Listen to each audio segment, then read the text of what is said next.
जिन जालिमों ने, जिन जालिम हुकूमत ने हमारे बच्चों को हमसे छीना है, जिन पुलिस के लोगों ने अपने नापाक उंगलियों से गोलियां चलाई है, तैयार हो जाओ, अल्लाह इंसाफ करेगा इंशाअल्लाह ताला। हम कुछ नहीं करेंगे, हम जमहूरियत में लड़ेंगे।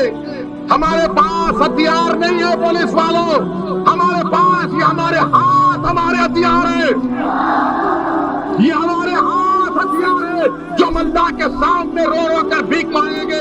अल्लाह तेरे उम्मत मोहम्मदी के बच्चे को मारा गया, तू इंसाफ करम बेबस है।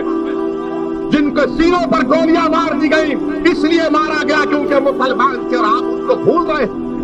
याद रखो इन लोगों को, याद रखो इन लोगों को, ये मरे नहीं, ये जिंदा है, ये शहीद है, अल्लाह की राह में उन्होंने अपनी जानों को कुर्बान किया है।